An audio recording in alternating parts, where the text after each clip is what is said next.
My name is Norm Volsky, your host, and this is the Digital Health Heavyweights podcast. Thanks, Norm. It's an honor to be here, and it's been fun to work with you over the years. Hello, and welcome to the Digital Health Heavyweights podcast with your host, Norm Volsky.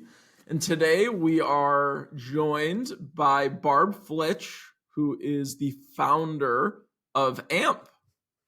Welcome, Barb. Good morning, Norm. How are you? I love the boxing gloves. Great. Thank you. Yeah.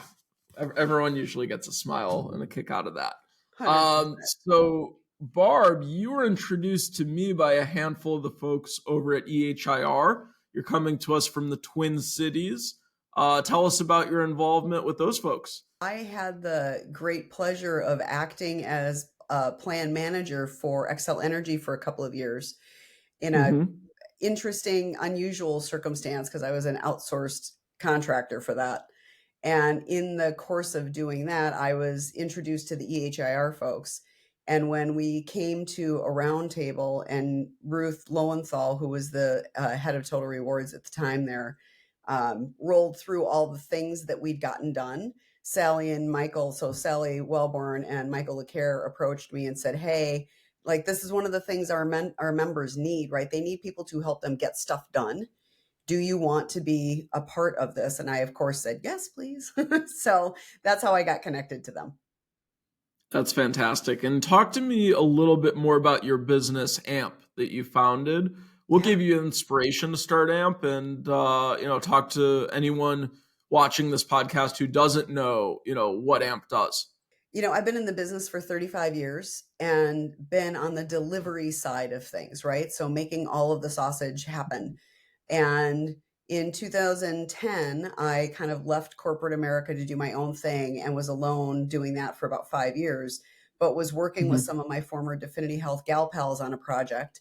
And my time was coming up. My contract was coming to an end. And they said, well, are you going to stay? And I was like, no, I can make a living without having to do this because it was not a great environment. And they went, great, take us with you. So that was literally the birth of Amp over lunch was, we sat down and calculated that we had delivered about $500 million of value into the healthcare industry, but had not participated in any of it. So if what we do really well is help other people make money and get stuff done, that should be our business model. So that's what we do today. And we work with across the industry, which gives us unique perspective.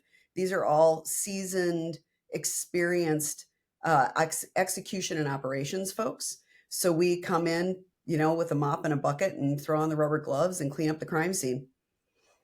I love that. We will definitely delve into that a little bit later in the podcast. But what I would love to do is just understand your roots in this space. Like, how did you find your way into health and benefits? Was it intentional? Was it by accident? Do you know anybody? Have you ever interviewed anybody yet that has said, I wanted to be a benefits manager? It has not happened yet. Most people have fallen into this industry, me included. So, yeah, right. Talk to me about how you fell into it or lucked into it, as I like to say myself. And, you started your career at Aon, correct? Actually, so my degree is in hotel and restaurant management. So I started at service, right? So just think service. And through a series of events, including marrying an engineer who was like, what do you mean you're working every holiday and every weekend? This is not a good thing. I did fall into being a temporary fill-in for a benefits manager at a company out east. Fell in love with it and actually was Aetna's Section 89 guinea pig. So I think you're younger than I am. You might not remember Section 89. I don't. I was born in 89. Oh my God. So that was when the federal government took a look at the tax revenues that they were bypassing by excluding healthcare benefits from employer taxes. And we're like, oh, we got to tax this stuff. So they passed a law taxing benefits, but didn't know how it would work. So anyway, I was the guinea pig for that for Aetna. And I got connected to all these guys at Aetna who then came back to me at the end of my project and said, well, what are you going to do? And I was like, I have no idea. And they're like, come work for us. So I started in the business at Aetna as a service rep. Back in the days when we did not have computers on our desks, we still had admin assistants. We had, all of the things. And so I learned by making sausage in the days before, PPOs were new, managed care was new, pharmacy benefits were not a thing. I mean, I've been around for a million years. So did that, and then actually took on the financial piece because we didn't have, for a whole host of reasons, we didn't have anybody deliver renewals. And it turned out that I was really good at it. So I went from there to Chicago with Aetna, working with larger clients, and then rolled through, in the course of my 35 years, I've been with Aetna twice. I've been with Highmark. I was at Definity Health, which eventually became United Healthcare. So, and then I ran a joint powers public entity plan that was self-funded, a bunch of Minnesota counties. So I've been on the plan management side of things. I was at Watson Wyatt and through the Towers Watson merger, so consulting for 5 years. I mean, and I've been with a bunch of different startups and early stage companies. So truly, I think the only place I haven't played is in the care delivery space. Yep. No, and that's why we wanted you on the podcast and the show, is because you have a very unique perspective, having all those experience working in a carrier, working within, a corporation as a benefits leader, working as a benefits consultant. You've kind of sat in all the seats, and, you have a perspective from all those groups, which, can be very, very valuable. So kind of walk me through, in your perspective, how have things changed since, the early to mid 90s in benefits, and what was like transformational then and what was high tech and, innovative compared to what it is now? Yeah, light years. In some ways, light years different, and in some sad, sad ways, not different at all. I mean, we're still having the same conversations, right? How do we dampen demand? How do we constrict payment? How do we manage the finances of it all? How do we get people to use the things that we put in front of them, right?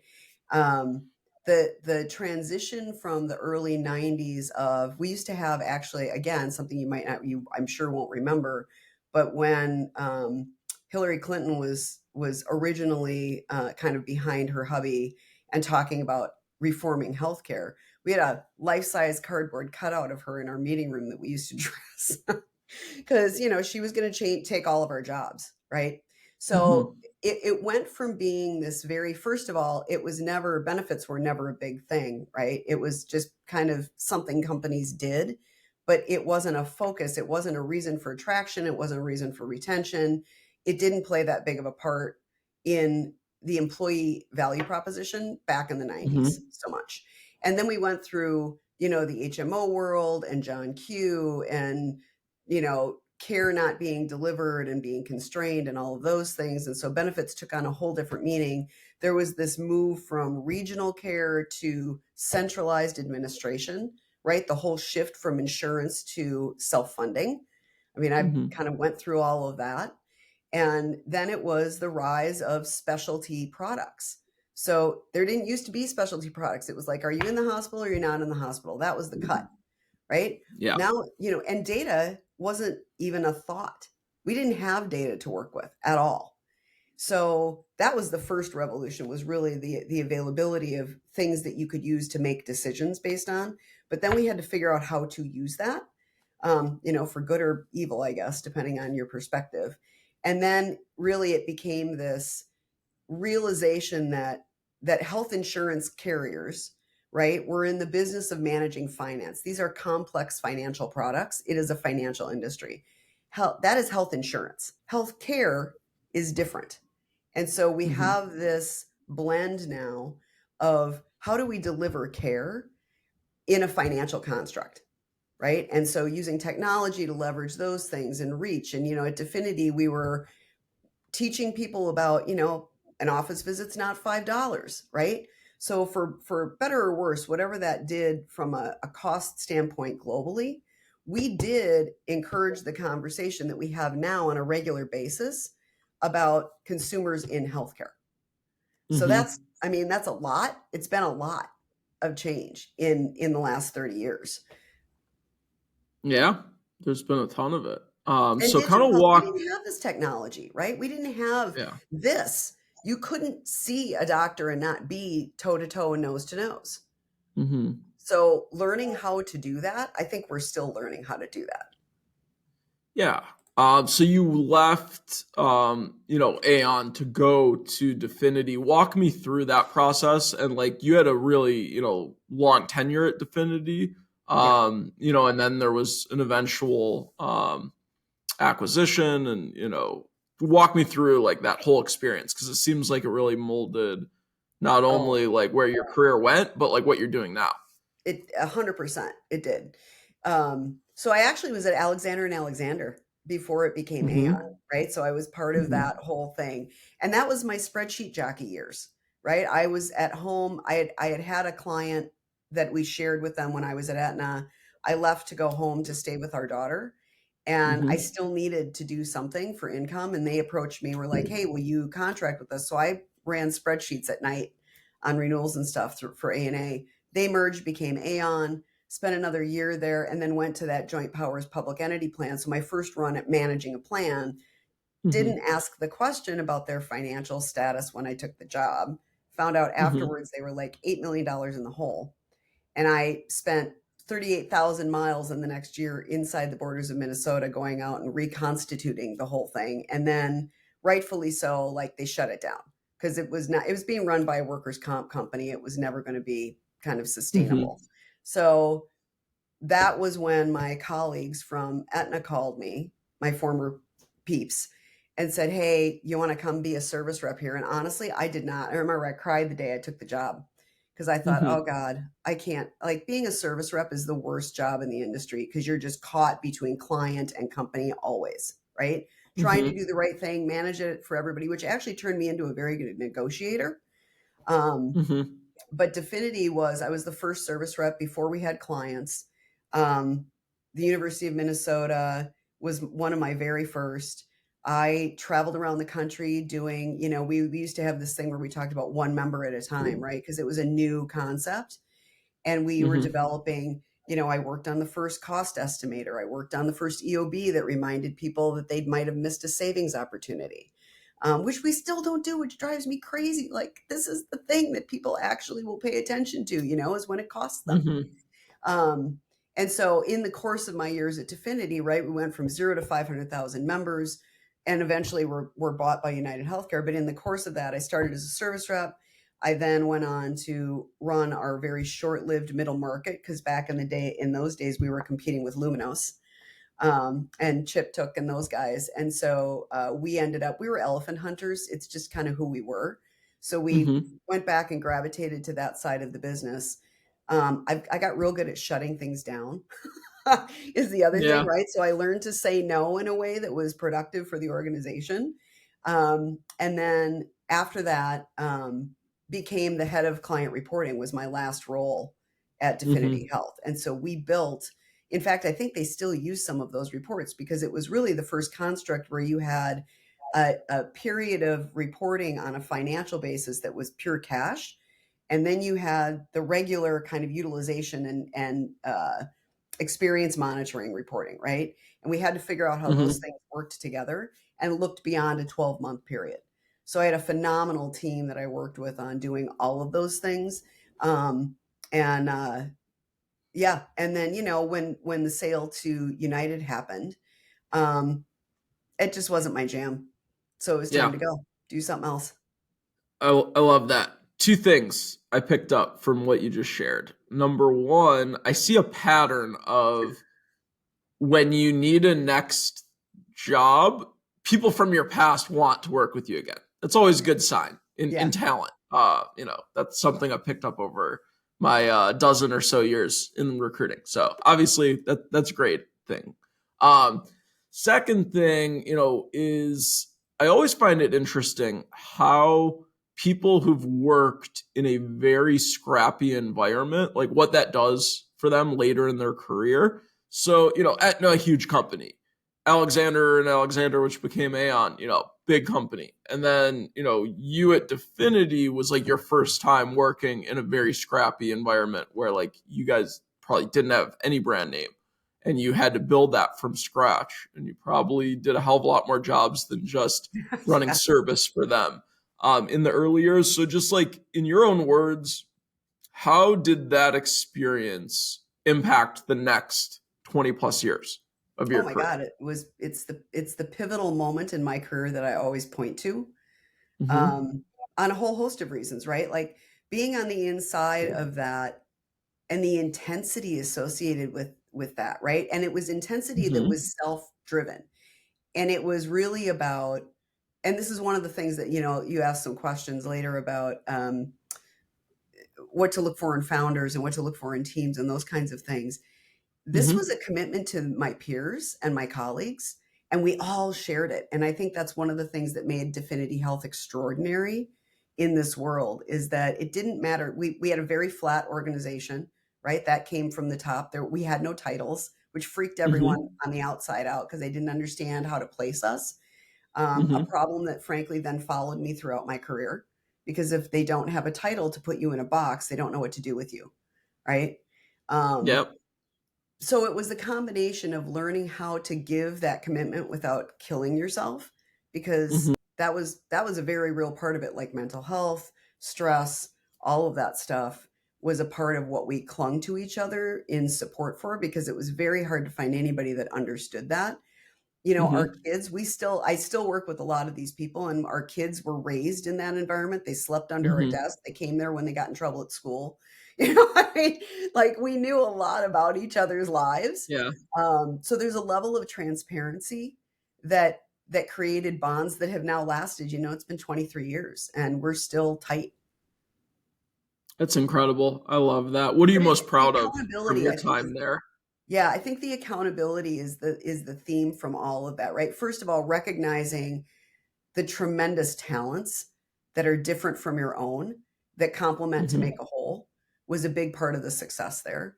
And we let each other do what we did well, and Mm-hmm. didn't have to like ride over people.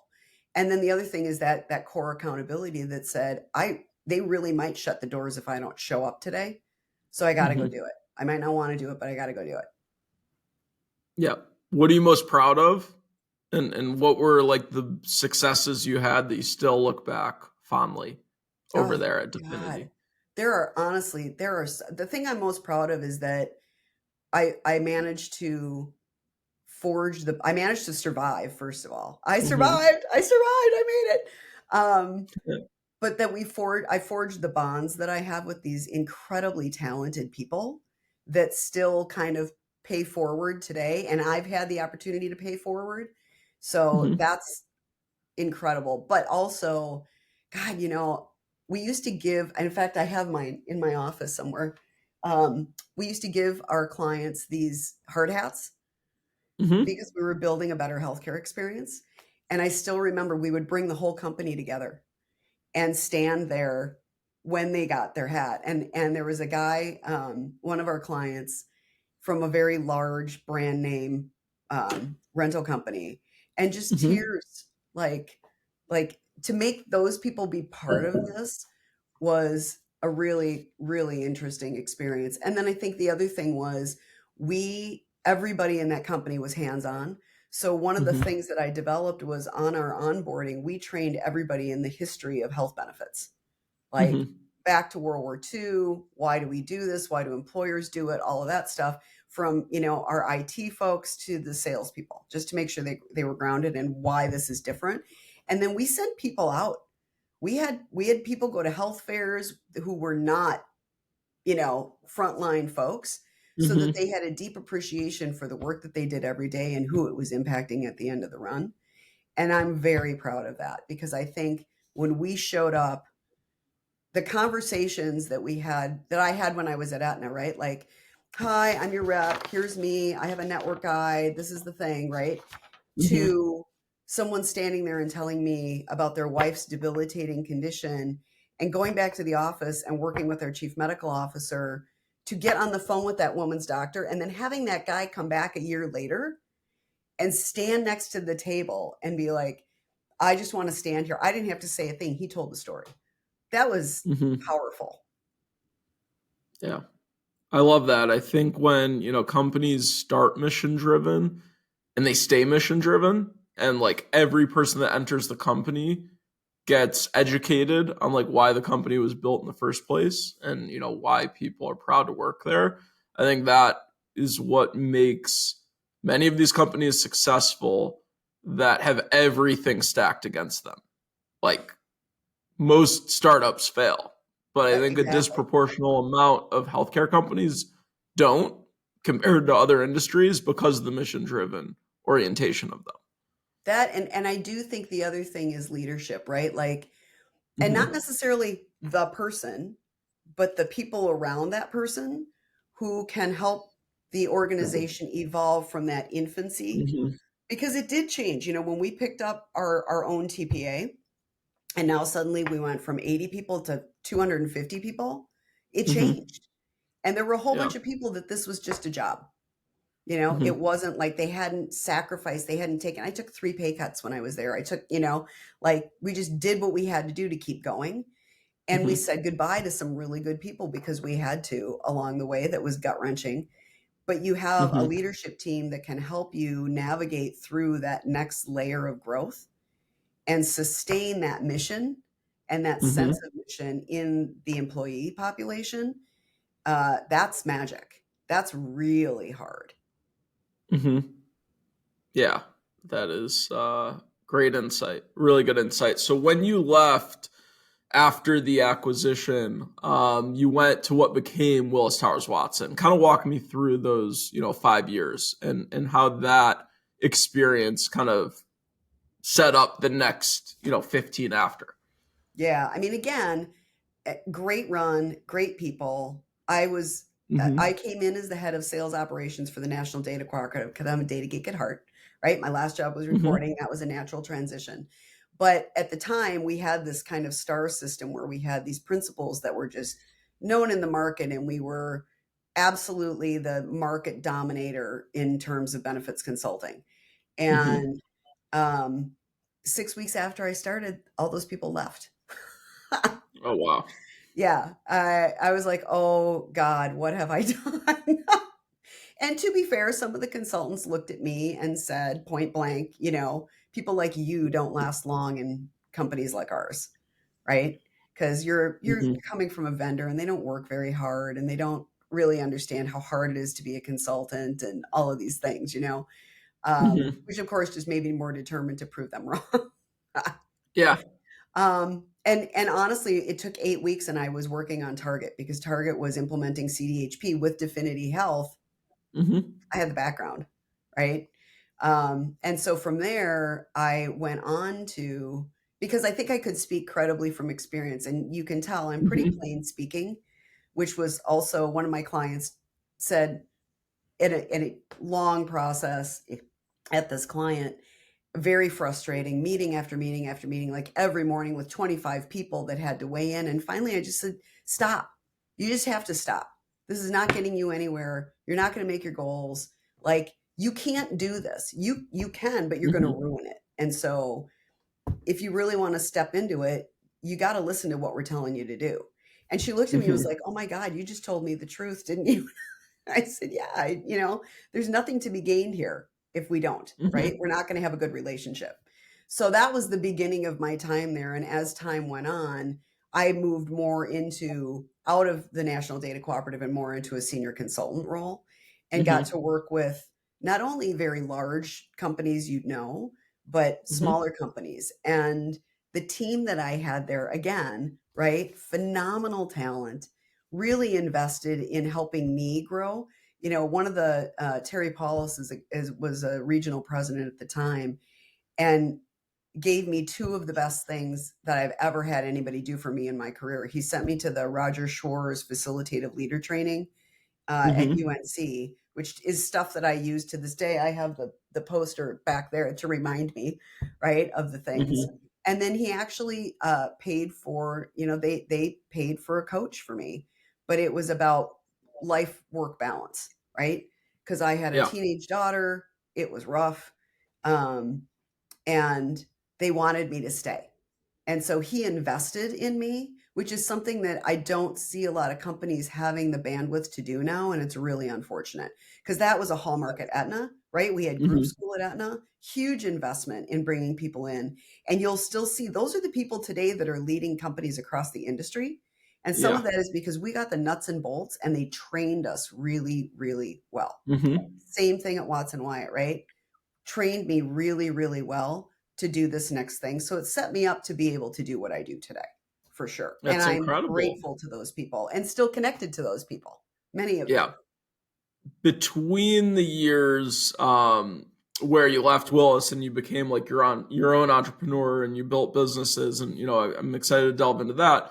But in the couple years after, you ran consultant relations at two very large health plans. One being Aetna, the other being Highmark. Yep. Kind of walk me through like how popular was that position back then? Because now it's like all the rage. All the vendors, like they come to me and they say, hey, like we're looking to build out our consultant relations team. Go find me a former consultant that's worked for a vendor. And those people are becoming more of them now. But when I was asked to do that, 4, 5, 6 years ago by my clients, there weren't that many people that had made the transition. So just walk me through, was that kind of a new innovative role at the time? And, what did success look like in that role, when you were in it? Great question, because I did not find it in either, interestingly enough. It was the job of my dreams. It was perfect for me, right? Like I'd been on the carrier side a bunch, been in consulting, working with all of these folks. I knew kind of going in, and I was recruited. The guy from Highmark called me and said, my name is Bob, and I was been told by 5 people to call you for this job. Please don't hang up. That was his entree. And so of course I didn't, right? And truthfully, I made the move because I naively thought I can think all the big thoughts I want as a consultant, but it doesn't mean anything's going to happen with it. Strategy sits on a shelf. And so I would love to be in a position to help make these things real inside the organization. So I felt like I could bridge that. And it was, and my first shot was Highmark to do that. The blue world is its own unique animal, as you know. And, frankly, I loved the people. I still keep in touch with the folks from there because they were excellent people. And frankly, in that universe, I found them to be one of the more advanced in terms of their thinking and their approach and the product things they were doing and all of that stuff.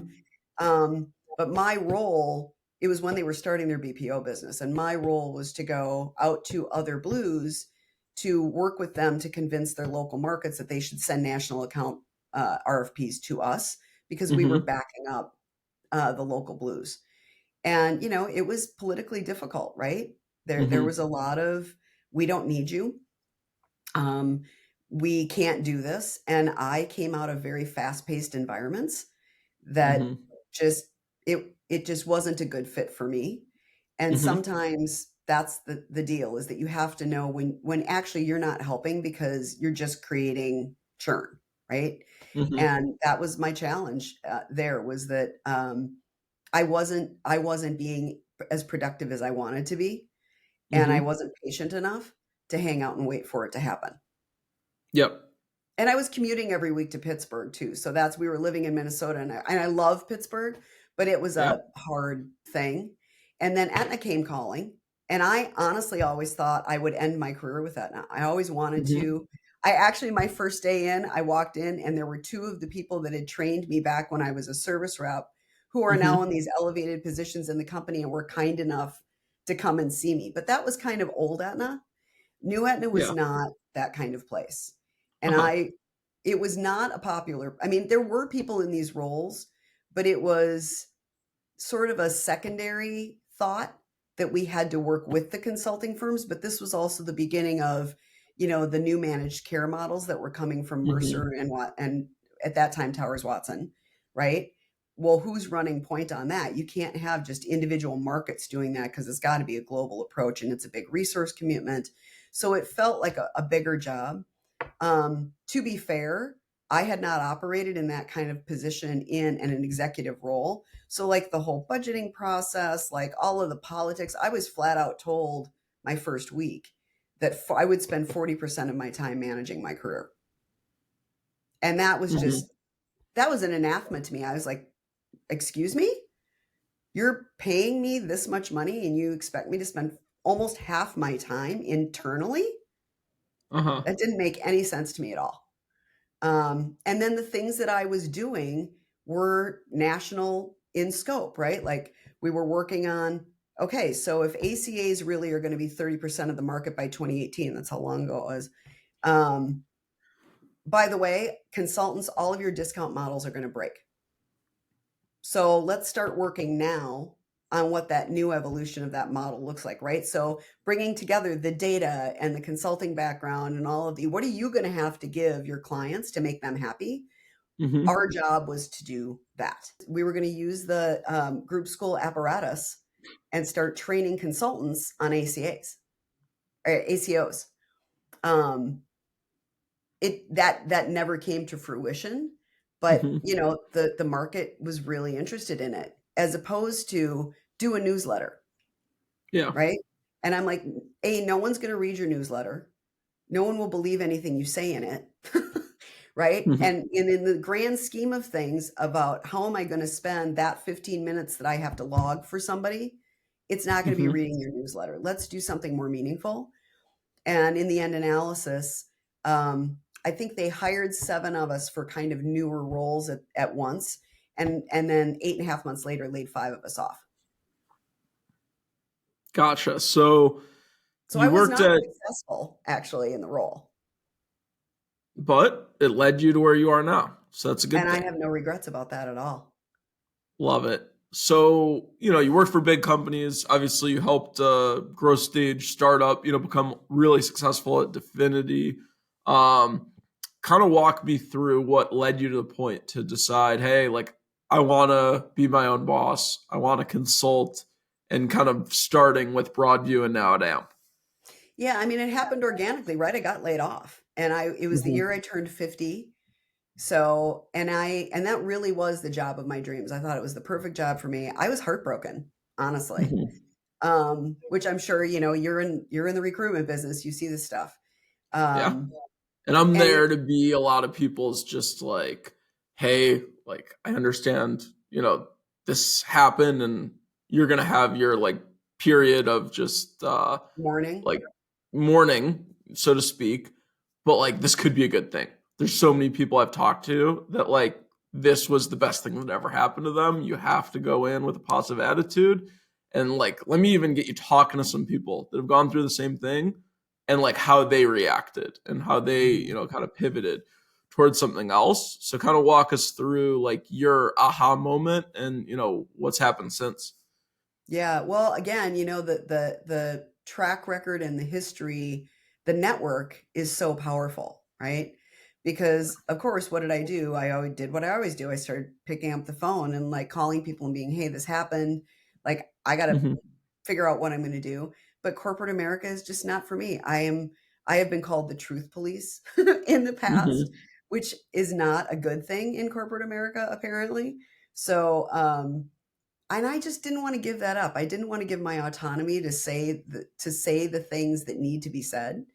Mm-hmm. And through past colleagues, I started getting phone calls from people who either when I was a consultant at Watson Wyatt, I had put their solutions in for my clients, Mm-hmm. or when I was at Definity, these are the people that had gone off like Johnny Appleseed and started a bunch of other things, right?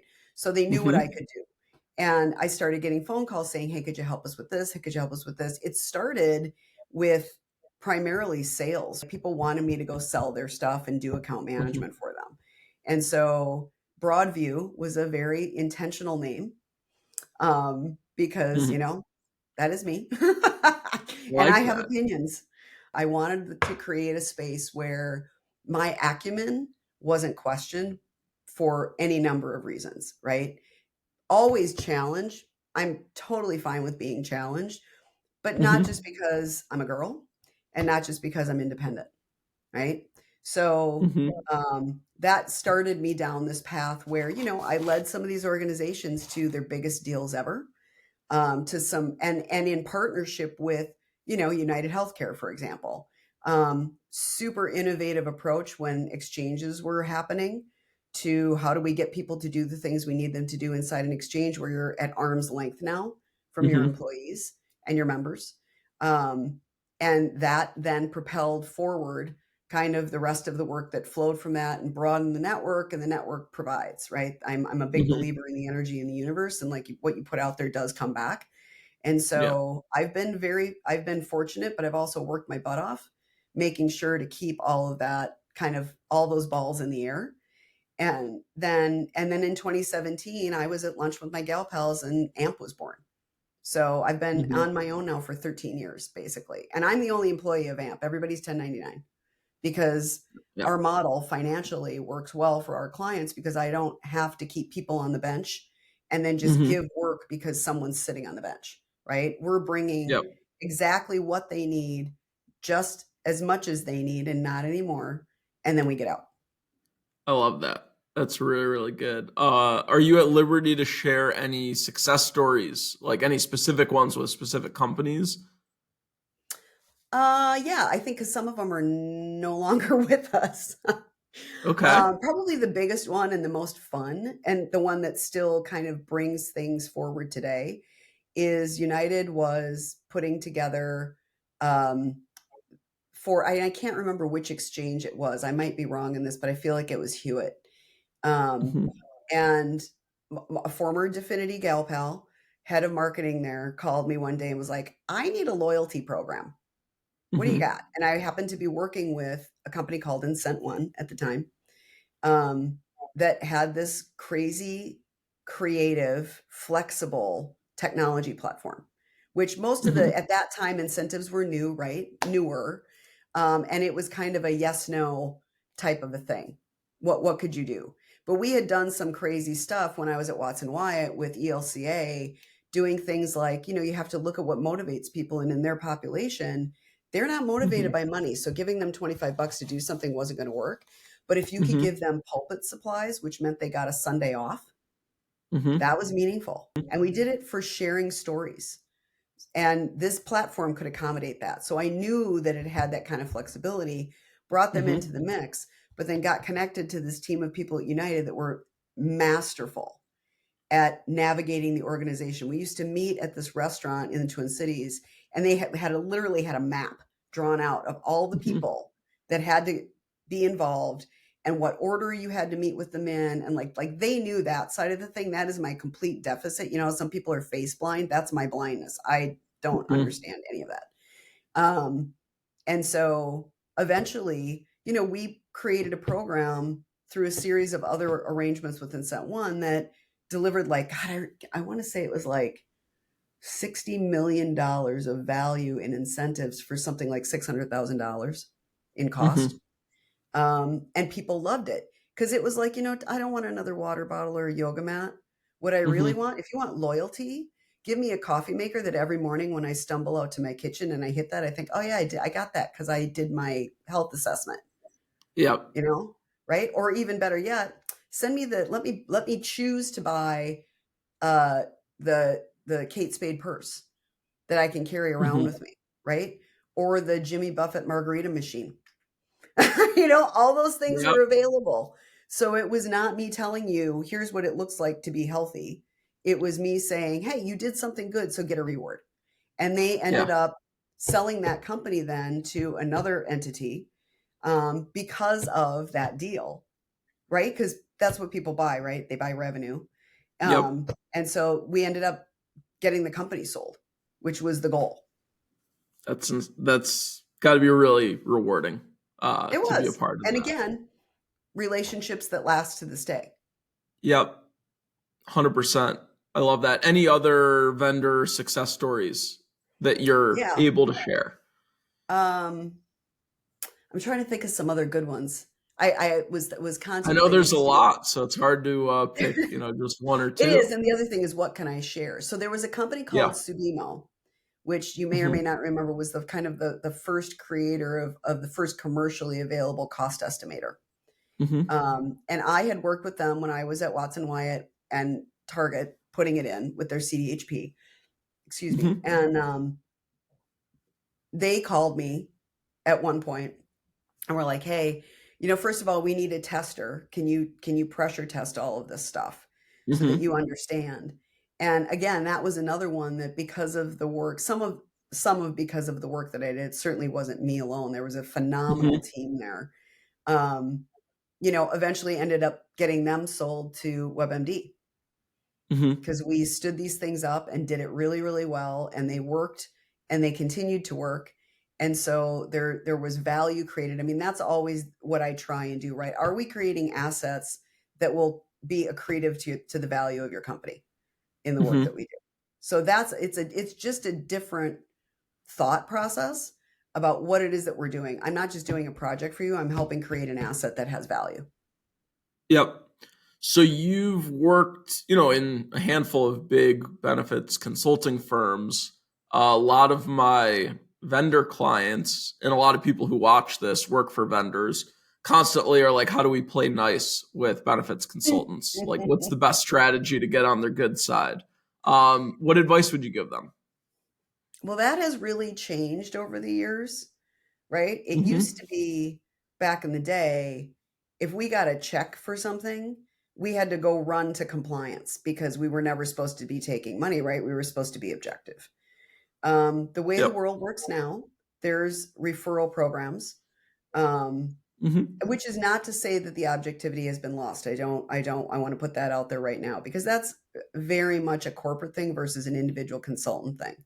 And I have a Yep. lot of respect, especially today, for my former peers in that business Hmm. because it's a rough business now, right?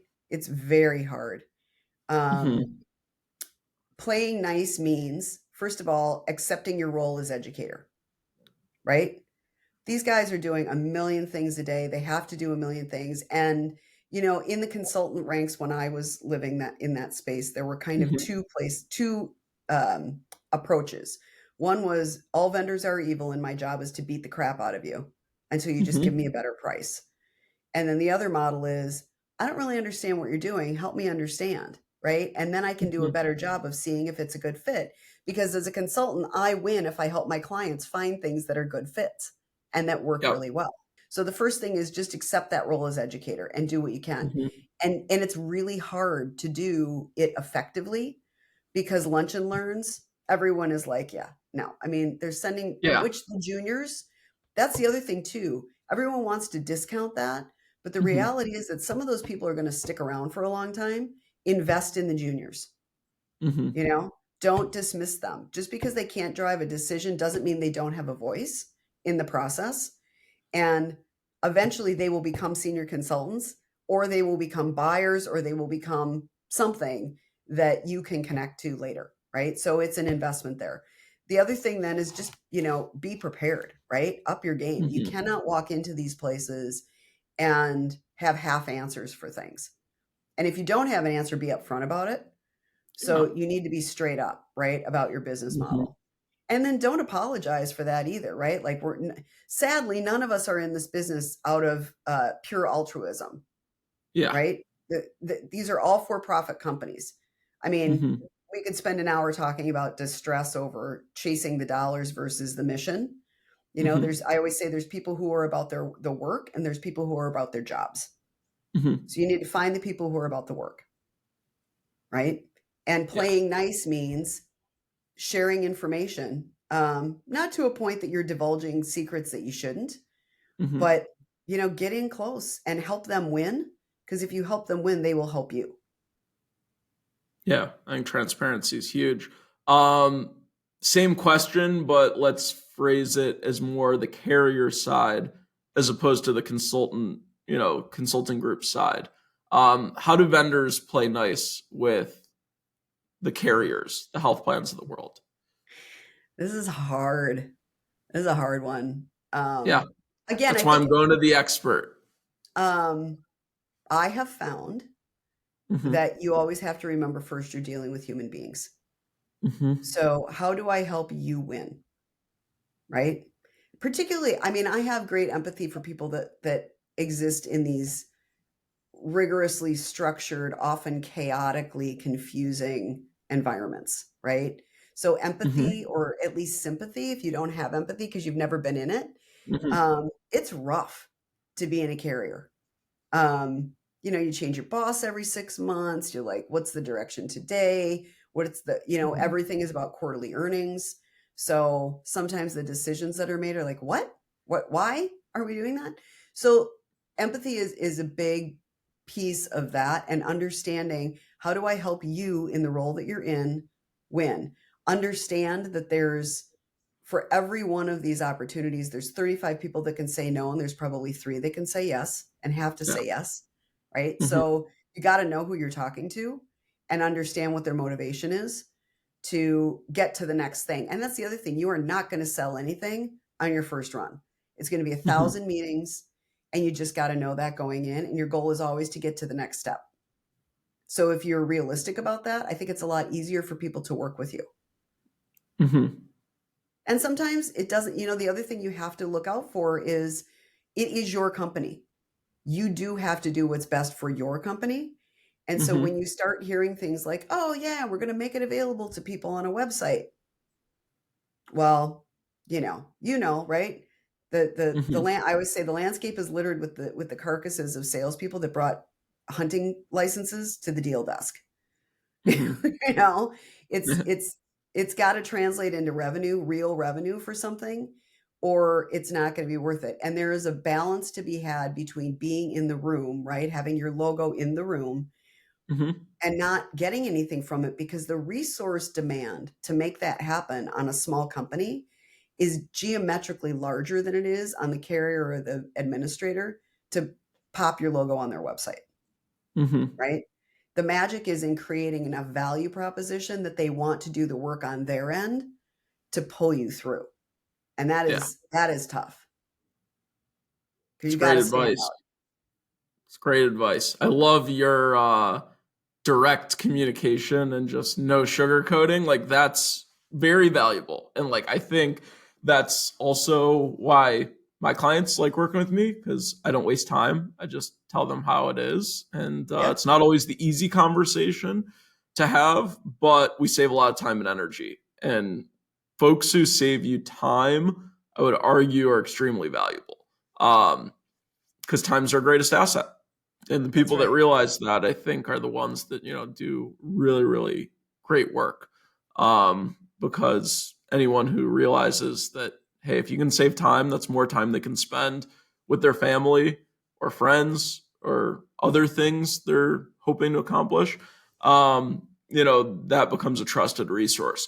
So, question for you around, there's a lot of people who want to, work for themselves and create their own businesses and really kind of change the paradigm of their, work-life balance, all those types of things.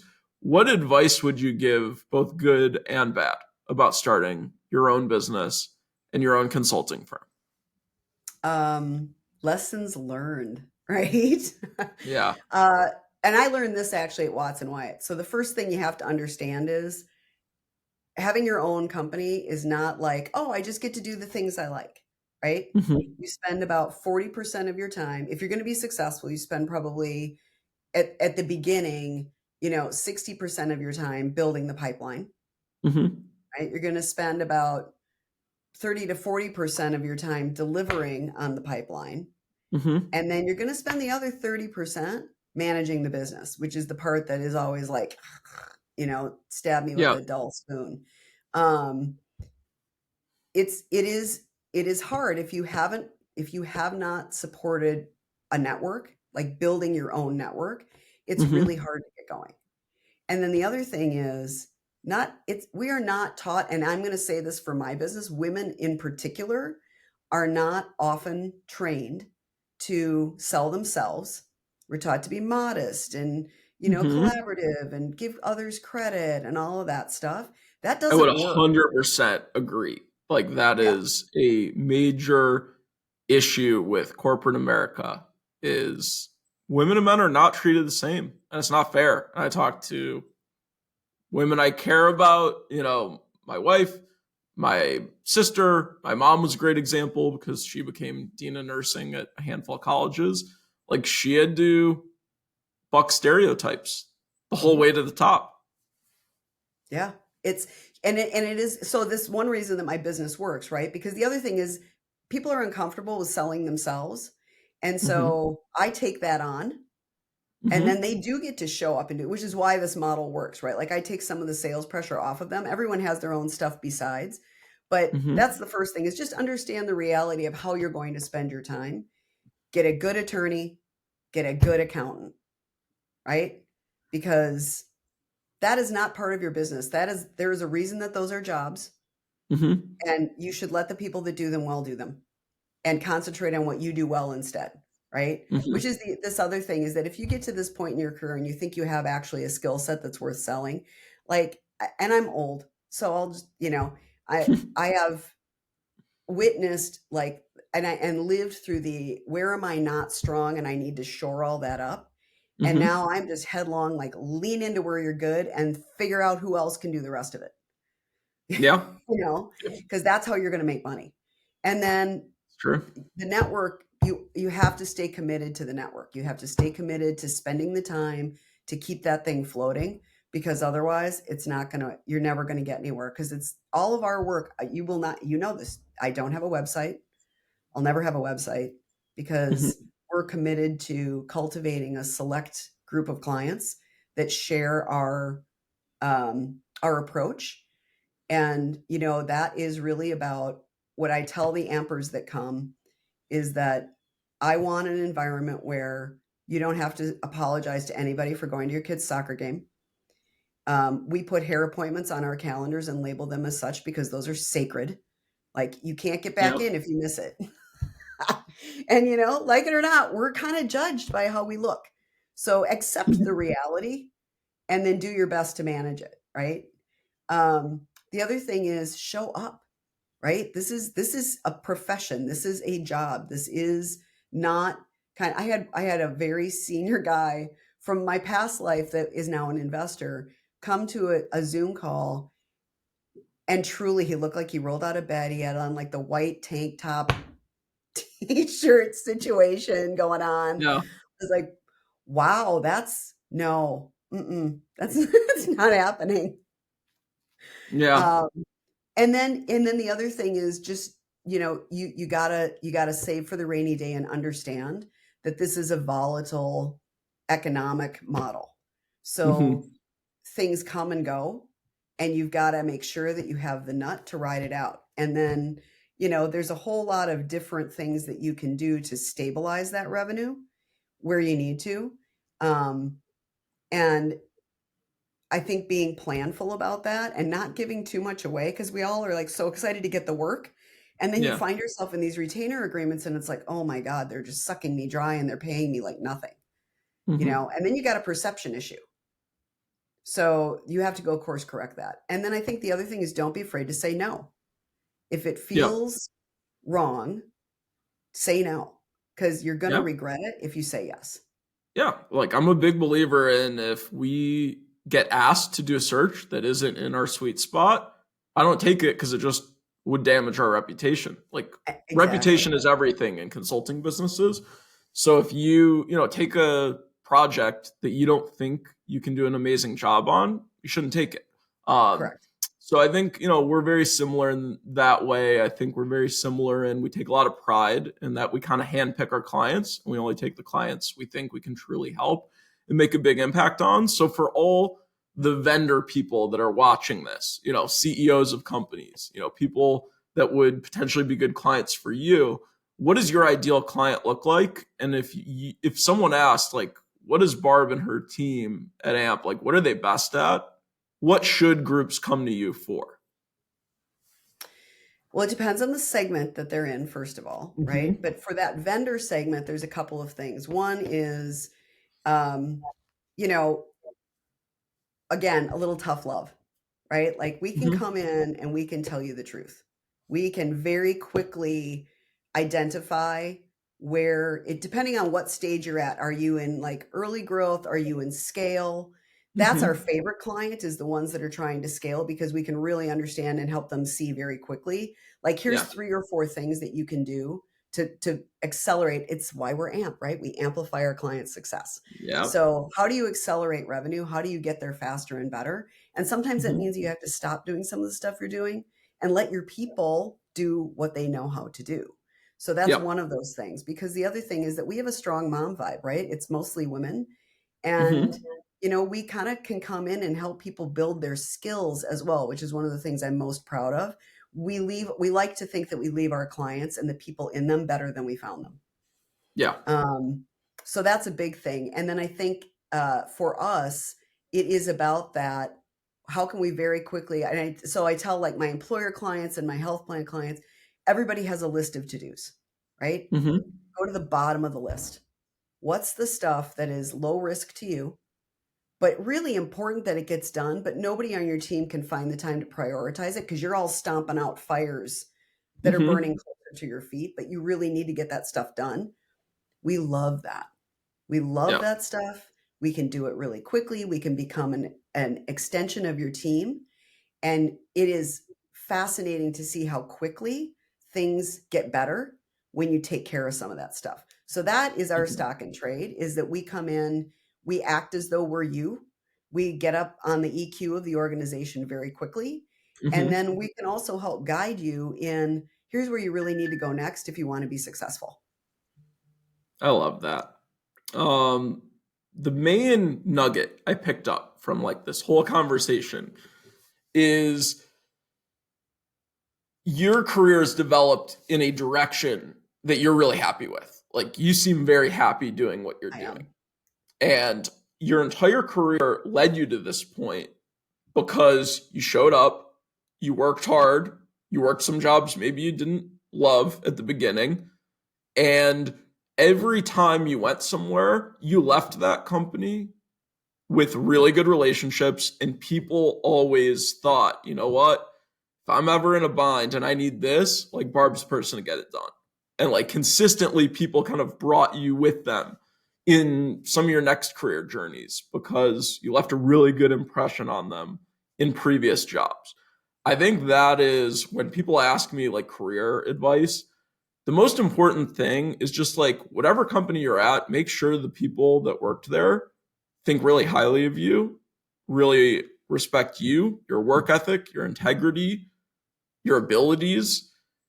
If you do those things, you'll have a ton of career opportunities. And the people with the best careers are typically the people who have the best opportunities brought to them, whether it's from someone like myself or previous colleagues, just always being known. Your brand is, hey, this person does a great job. They get it done, high integrity, low maintenance, really good culture fit wherever they go. All those things, great. And like you embody that. So first and foremost, like congrats on your success.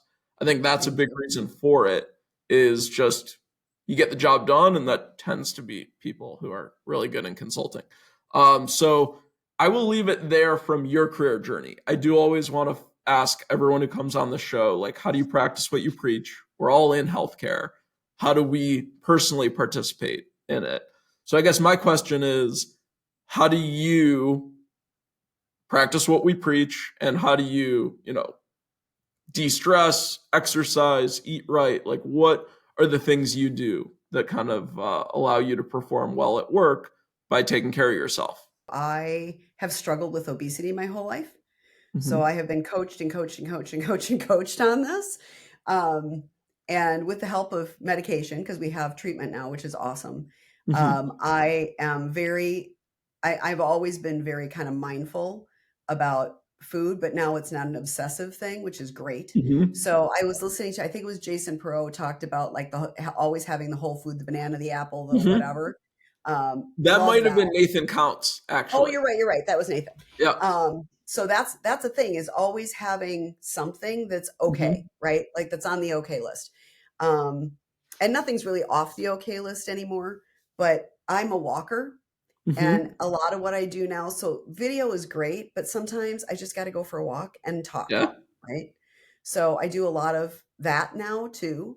I do a lot of breathing exercises. I have a mat on the floor I'm glad behind you're me. breathing. That's good. Yes. That's I have key a I to have a living. desk that goes up and down so I can Mm-hmm. I do all my things, and stand up. But community for me, right? Like staying connected Mm-hmm. is one of the biggest things that I do for my own mental health. Because that, and you say like it's all wrapped up together. There was a woman named Faith Popcorn who was Mm-hmm. a self-help guru back in the day, and she talked about the difference between women and men, and that women, because of the way that we work, we tend to make professional lives, which means that we wrap the two things together. Mhm. And I very much have lived that way all along in the career. And I will say that nothing gives me greater pleasure than hearing one of the people I work with say, oh my gosh, thank you. I've never been able to be more present.